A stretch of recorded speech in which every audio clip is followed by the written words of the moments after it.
हजुरआमा छापको कसको छोरी हो र हजुरआमा मैदान गएको गर्छ छापको कसको छोरी भन्नुहुन्छ त मुखिन छापको कस्तो छोरी रे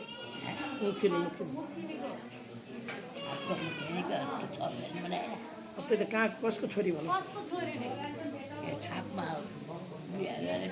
त्यस्तो जम्मै भाइ पनि मरिसक्यो सबैले मरिसक्यो त्यसको यस्तै हो बाजेको नाउँ पिर्ची छ रङ्गाहरू मात्रै कस्तो त्यसको बुहारी त मरिस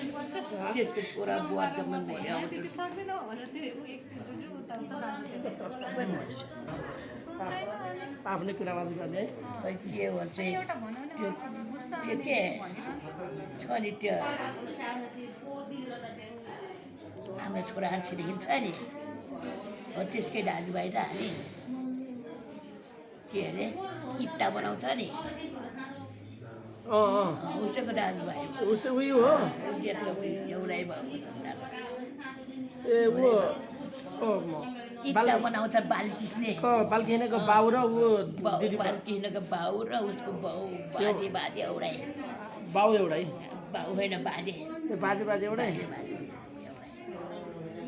यस्तै हाम्रो तलको ससुरा र हाम्रो ससुरा यही माऱ्यो अहिले रेकर्ड गरेर